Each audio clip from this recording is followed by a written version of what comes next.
क्या होगा जब एक आम सा दिखने वाला लड़का अपने अंदर एक ऐसा अंधेरा छुपाए बैठे हो जिसकी कल्पना भी कोई ना कर सके।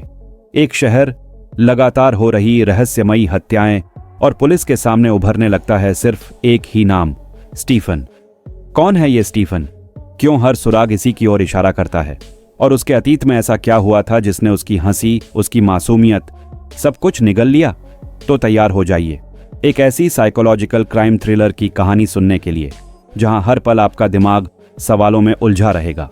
तो कहानी की शुरुआत में हम स्टीफन नाम के लड़के को देखते हैं जो शॉर्ट फिल्म बनाने के लिए एक लड़की का ऑडिशन ले रहा होता है। फिर जब लड़की अच्छे से डायलॉग बोलने लगती है तो स्टीफन किसी बहाने से किचन में जाता है और वहां से चाकू लाकर लड़की को जान से मार डालता है।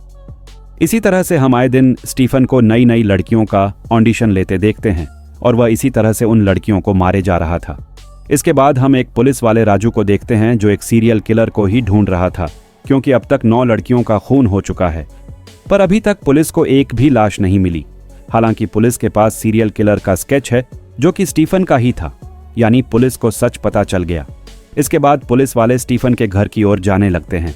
यहाँ स्टीफन भी एक थाने में आकर पुलिस वाले से कहता है कि सर, मैंने मर्डर किए हैं, जिस पर पुलिस वाले को लगता है कि यह मजाक कर रहा है। लेकिन जैसे ही स्टीफन बताता है कि मैंने ही 9 लड़कियों का खून किया है, ये सुनकर तो पुलिस वाले के होश उड़ जाते हैं और वह तुरंत बाकी ऑफिसर्स को इन्फॉर्म करता है। इसके बाद हम देखते हैं कि सीरियल किलर के पकड़े जाने वाली बात मीडिया में भी फैल गई थी, इसलिए आज एक ऑफिसर से मीडिया स्टीफन के बारे में ही पूछ रही थी। तब वह ऑफिसर कहता है कि हम इस केस की जांच कर रहे हैं और यह केस अब से माइकल नाम का ऑफिसर ही हैंडल करेगा, ताकि हम यह जान पाए कि स्टीफन ने इतने मर्डर क्यों किए और उसने सारी लाशें कहां फेंकी है। इसके बाद हम देखते हैं कि हर जगह स्टीफन को फांसी देने की बात हो रही थी। इधर माइकल के सीनियर उसे कहते हैं कि इस केस को जल्दी से रफा दफा करो। तो अब माइकल इस केस में लग जाता है और उसके दिमाग में कई सवाल थे जिसका माइकल को जवाब चाहिए था। इसके बाद स्टीफन से माइकल सब कुछ पूछता है कि किस लड़की को कैसे मारा, तो स्टीफन भी सब डिटेल में बताता है। यह जानकर माइकल भी हैरान था। फिर माइकल स्टीफन से पूछता है कि लड़कियों की लाश कहाँ है, तो स्टीफन कहता है कि मैं तो उन्हें मारकर जंगल में फेंक आता था। फिर जब मैं लाश देखने जाता था तो लाश वहां होती ही नहीं थी। यह सुनकर माइकल समझ नहीं पाता कि आखिर लाश कैसे गायब हो सकती है। इसी के चलते माइकल स्टीफन के साथ लाश फेंकने वाली जगह पर भी जाता है, तो वहां 1-2 लड़कियों की सोने की चैन पड़ी थी। मतलब स्टीफन सच कह रहा है और उन लाशों को या तो जानवर खा जाते होंगे या फिर कोई उन्हें उठा ले जाता होगा। इसके बाद आज स्टीफन को कोर्ट में पेश किया जाता है, जहां स्टीफन जज के सामने भी अपना गुनाह मान लेता है कि उसने ही यह खून किए हैं। तब यहां जज को स्टीफन की हरकतें सही नहीं लगती, क्योंकि वह कुछ ना कुछ किए जा रहा था। इससे जज समझ जाते हैं कि स्टीफन की दिमागी हालत कुछ ठीक नहीं लग रही। इसलिए वे आर्डर देते हैं कि पहले स्टीफन की दिमागी जांच की जाए और इसके लिए पुलिस को 15 दिन का समय मिलता है ताकि वे पूरे केस की जांच कर सकें। और जब कोर्ट से स्टीफन को ले जा रहे होते हैं तो यहाँ पब्लिक स्टीफन को मारने के लिए आ जाती है। तब माइकल की टीम जैसे तैसे स्टीफन को वहां से बचाकर ले जाती है। अब सीन पास्ट में जाता है। स्टीफन जब छोटा था तब आज वह अपनी माँ के साथ एक पप्पी को लेकर आता है। स्टीफन की माँ उससे कहती है कि यह ले तो आए हो, पर इसका ध्यान रख पाओगे और तुम्हारे पापा देखेंगे तो गुस्सा करेंगे। लेकिन स्टीफन कहता है वह मैं देख लूंगा। इसके बाद रात को जब स्टीफन के पापा घर आते हैं तो स्टीफन अपने पप्पी को छुपा देता है और खुद पढ़ने बैठ जाता है। अब हमें पता चलता है कि स्टीफन के पापा एथलीट थे जिन्हें आगे बढ़ने का मौका नहीं मिला, इसलिए वह पीटी टीचर बनकर रह गए। और अब स्टीफन के पापा यही चाहते हैं कि स्टीफन उनकी जगह एथलीट बनकर आगे बढ़े। हालांकि अपने फेलियर के कारण वह आए दिन शराब पीते हैं और घर में क्लैश होता रहता है, जिसमें कई बार वह स्टीफन की मां को भी मारते हैं।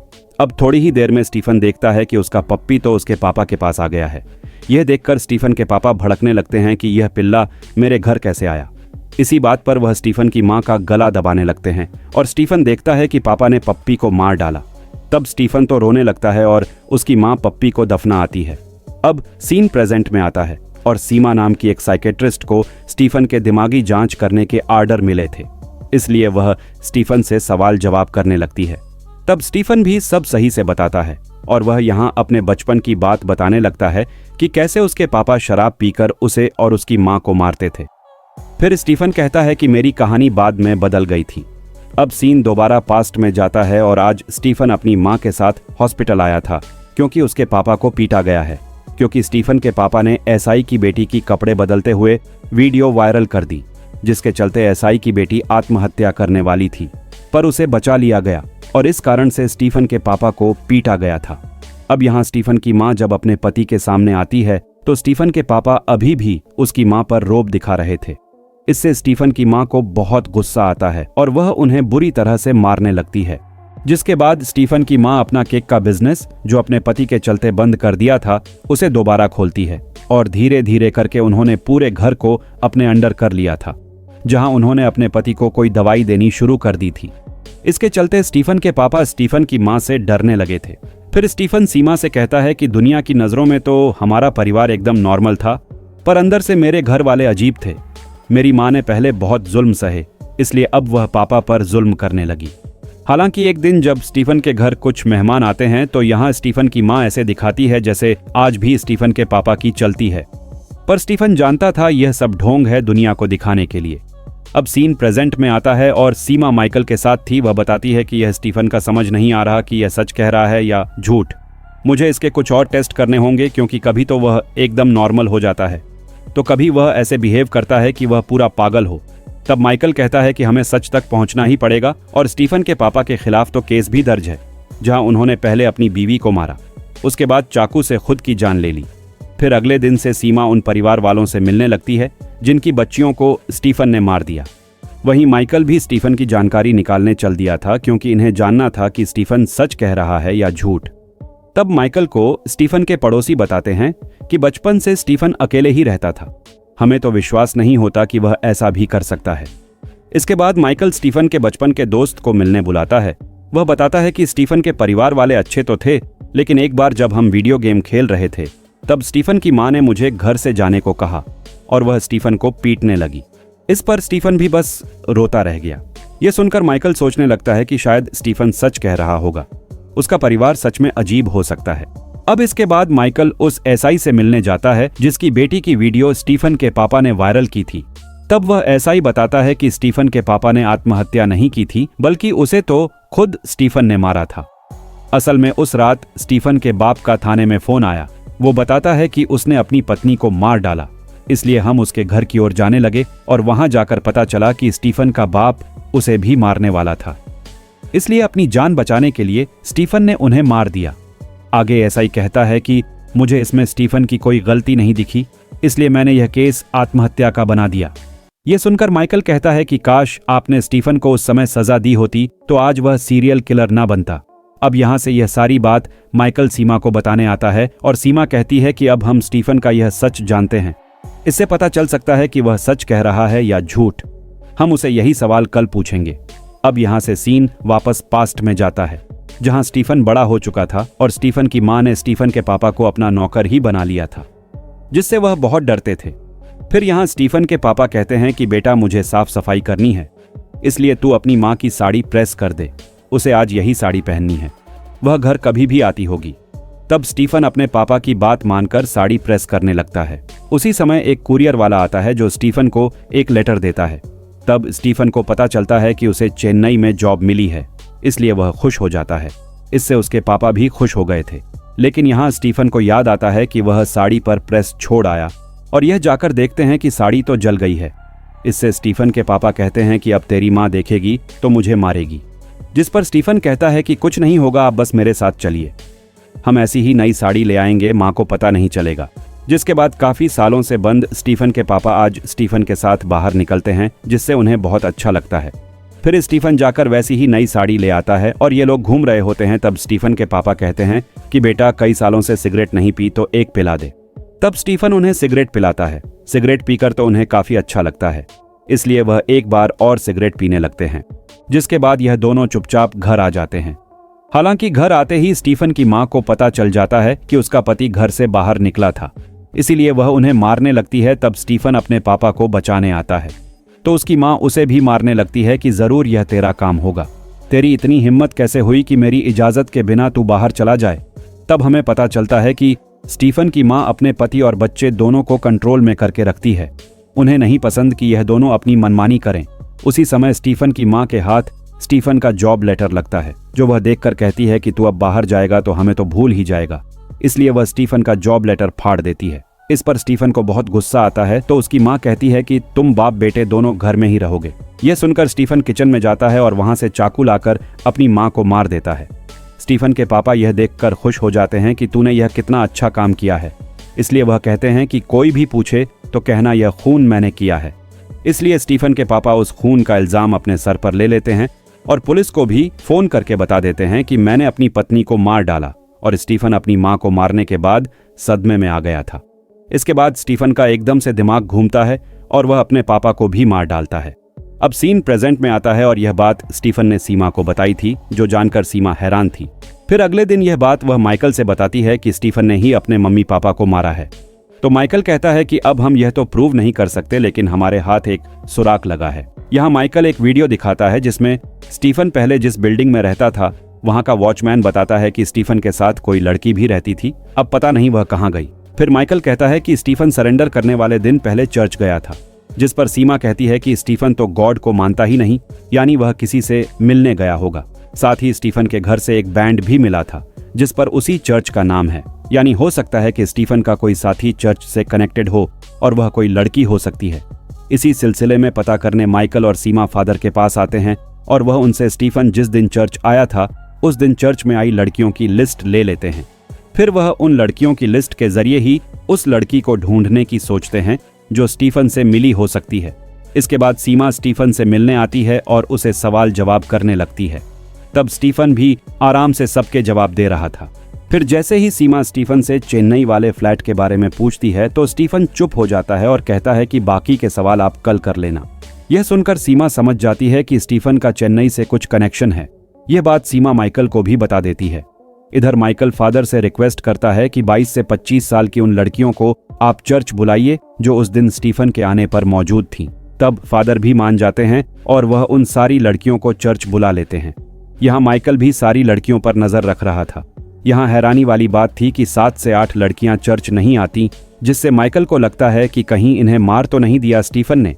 जिसके बाद माइकल चर्च न आने वाली लड़कियों से मिलता है तो मालूम पड़ता है कि सारी लड़कियां जिंदा है और यही बात माइकल सीमा को बताता है। तब सीमा चर्च वाली लिस्ट और माइकल की लिस्ट मिलाती है जिसमें मैरी जॉन नाम के आगे टिक नहीं था, जिसे देख माइकल कहता है कि मैं तो सारी लड़कियों से मिलाकर आया, ये मैरी तो कहीं नहीं दिखी। इसी बारे में पता करने माइकल फादर के पास आता है तो पता चलता है कि मैरी तो इस चर्च से 2 महीने पहले ही जुड़ी है और यह वही लड़की थी जो माइकल के सामने बैठी थी, पर माइकल ने ध्यान नहीं दिया। इसके बाद माइकल मैरी को पकड़कर थाने ले आता है और उसे पूछता है कि तुम्हारा स्टीफन से क्या रिश्ता है। तब मैरी बताती है कि मैं एक्ट्रेस बनना चाहती थी और जब मैंने एक बार स्टीफन को ऑडिशन दिया तो उसने मुझे कहा कि मेरा काम अच्छा है, लेकिन वह मुझे नहीं ले सकता, इसलिए उसने मुझे जाने को कह दिया।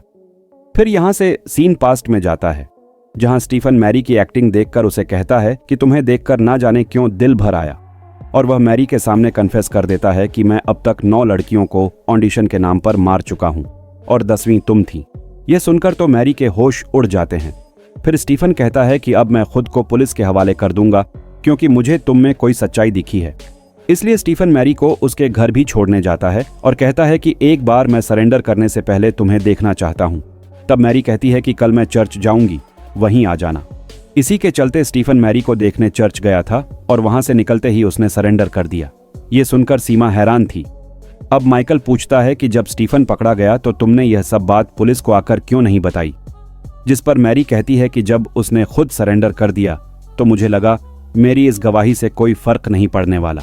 फिर सीमा पूछती है कि स्टीफन तुमसे किस तरह का ऑडिशन ले रहा था, जिस पर मैरी बताती है कि वह एक लव सीन था जिसमें हीरो ने खून भी किया था और उस लव सीन में कृतिका नाम लिया गया था। जो सुनकर सीमा समझ जाती है कि यह स्टीफन की कहानी हो सकती है। अब इसके बाद पता चलता है कि स्टीफन ने तो आत्महत्या करने की कोशिश की है। तब यहाँ मैरी को ही स्टीफन के सामने लाया जाता है, क्या पता स्टीफन का दिल दोबारा पिघल जाए। अब सीमा पूछती है कि क्या तुम किसी लड़की से प्यार करते थे। तब स्टीफन बताने लगता है और सीन पास्ट में जाता है जहां स्टीफन ने अपने बचपन की क्रश से शादी कर ली थी और उस लड़की का नाम ही था कृतिका। स्टीफन और कृतिका आराम से अपनी जिंदगी गुजार रहे थे, लेकिन जब यह नए फ्लैट में रहने आए तो स्टीफन को अपने पापा और मम्मी की आवाज सुनाई देने लगी, जिससे स्टीफन परेशान रहने लग गया था। फिर एक दिन स्टीफन कृतिका से बताता है कि मैंने एक सच तुम्हें नहीं बताया, असल में मैंने ही अपने पापा मम्मी को मारा था। ये सुनकर तो कृतिका के होश उड़ जाते हैं और फिर स्टीफन बात को टाल देता है। फिर अगले दिन से स्टीफन की हालत और खराब होनी शुरू हो जाती है, जो कृतिका के सामने तो अच्छा बनने का नाटक करता था, क्योंकि स्टीफन को डर था कि कहीं कृतिका पुलिस को जाकर सच ना बता दे। इस तरह से कई दिन बीत जाते हैं और स्टीफन अपने पापा मम्मी की आवाज सुनकर पागल होता जा रहा था। तब यह सब देखकर कृतिका स्टीफन को डॉक्टर के पास दिखाने ले जाती है, लेकिन स्टीफन तो वहां से भी भाग आता है। फिर हम देखते हैं कि स्टीफन ने अब कृतिका को अपने फ्लैट में बंदी बना लिया है, क्योंकि उसे डर है कि कृतिका बाहर जाएगी तो पुलिस को सच बता देगी। इसी के चलते जैसे ही कृतिका आज कहती है कि मुझे बाहर जाना है, तो गुस्से में स्टीफन उसे भी मार डालता है। हालांकि फिर तुरंत ही स्टीफन रोने लगता है कि यह उसने क्या कर दिया। फिर सीन प्रेजेंट में आता है और स्टीफन रोते हुए बताता है कि मैंने गलत किया था और जब मैंने मैरी को देखा तो उसकी मासूमियत देखकर मेरा दिल पिघल गया, जिसके चलते मैंने सरेंडर कर दिया। अब अगले दिन कोर्ट में सीमा आकर जज को बता देती है कि ऐसे तो स्टीफन नॉर्मल है, पर खून करते वक्त वह साइको बन जाता है, इसलिए उसे काउंसलिंग की जरूरत पड़ सकती है। फिर यहाँ जज सारे सबूत और स्टीफन की मेडिकल रिपोर्ट को देखते हुए स्टीफन को 28 साल की सजा सुनाते हैं, जो जानकर उन लड़कियों के माँ बाप को राहत मिलती है जिन्हें स्टीफन ने मारा था। फिर यहाँ से स्टीफन को जब पुलिस ले जा रही होती है तो अकेले में स्टीफन बैठा मुस्कुराने लगता है और स्टीफन ने जितने भी लोगों को मारा था वे सब उसे अपने सामने नजर आते हैं। तब हमें पता चलता है कि बचपन में स्टीफन के पापा ने नहीं, बल्कि स्टीफन ने खुद अपने पप्पी को जान से मारा था। साथ ही स्टीफन ने ही लड़कियों के वॉशरूम में कैमरा छुपाया था और एसआई की बेटी की वीडियो लीक की थी, जिसका इल्जाम स्टीफन के पापा ने अपने सर ले लिया ताकि स्टीफन पर आंच ना आए। हालांकि स्टीफन तब भी नहीं सुधरा। वह आए दिन लड़कियों को छेड़ता था और उसके पापा हमेशा उसे बचाते थे। स्टीफन ने लड़कियों से लेकर औरतों तक पर हाथ मारना शुरू कर दिया था, जिसके चलते उसकी मां ने जब उसे डांटा तो स्टीफन ने अपनी मां को मार दिया। फिर उसने अपने पापा को भी मारकर एसआई के सामने वह खेल खेला, जिससे एसआई ने वह केस उस समय दबा दिया। इसके बाद स्टीफन बताता है कि मेरी भूख तब भी नहीं मिटी और कृतिका के मरने के बाद मैंने उन लड़कियों को मारा जो कृतिका की तरह अच्छी एक्टिंग कर रही थी। फिर वह कहता है कि मुझे तो पता चल गया था कि पुलिस मुझे मारने के लिए ढूंढ रही है, इसलिए मैंने पहले ही जाकर सरेंडर कर दिया और खुद को पागल बताया। अब मेरा प्लान है कि मैं जेल में अच्छा व्यवहार करूंगा और 10 साल में ही छूट जाऊंगा। यानी स्टीफन शुरू से ही प्लान के साथ जेल में आया था। इसके बाद हम कुछ हफ्ते बाद का सीन देखते हैं, जहां एक आदमी जंगल में जाता है और हमें पता चलता है कि स्टीफन ने जितनी लड़कियों को मारकर लाश फेंकी थी वह यही आदमी उठाता था। और इसके बाद एक लूका नाम की फिल्म का अनाउंसमेंट होता है, जिससे हमें मालूम चलता है कि स्टीफन की आगे की फिल्म लूका होने वाली है, जो शायद इस फिल्म को आगे बढ़ाएगी। और इसी के साथ यह फिल्म यहीं पर समाप्त हो जाती है।